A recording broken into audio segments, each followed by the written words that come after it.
Oh. What if imperfection was beauty?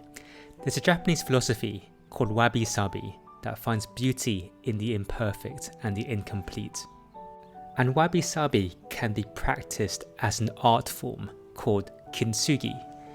And in the art of kintsugi, instead of hiding cracks in broken pottery, it highlights them, making the object even more beautiful because of its history.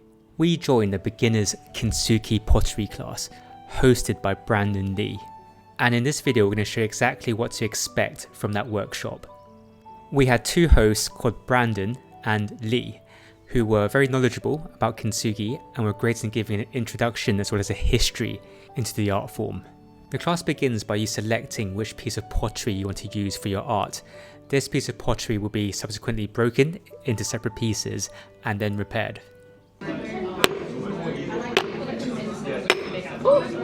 Breaking the pottery was definitely one of the most fun parts of the class, but it's not about brute force, it's actually an intrinsic art where there are certain pressure points you have to target in order to break the bowl cleanly into 4 pieces or so that can be cleanly repaired. And the next part is the repair, where we use epoxy, which is a strong resin that holds the pottery together. So give it a bit of a mix and then you're ready to apply the layer of epoxy onto the cracked pottery in order to repair and stick it together.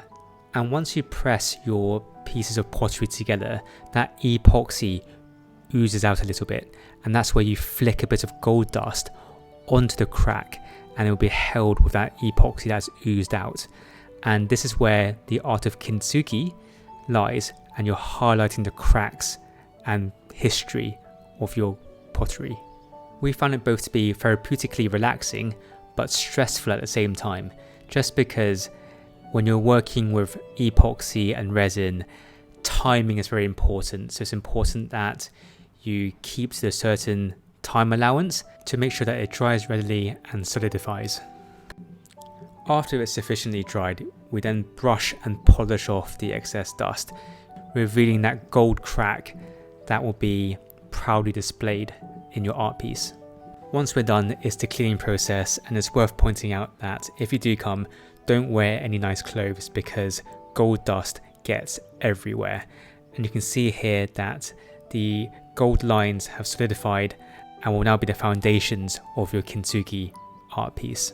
As part of the finishing touches, you can use the epoxy to write your initials or name on the base of your bowl, or if you're more talented like Jojo, you can go for a more intricate design. And here is the finished product.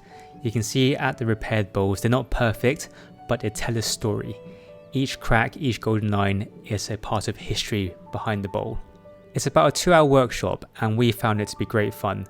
The hosts in particular were fantastic in giving an entertaining and educational history behind this ancient art. We found it to be quite a unique experience in London and can wholeheartedly recommend it for people who are looking for something a bit different to do in London.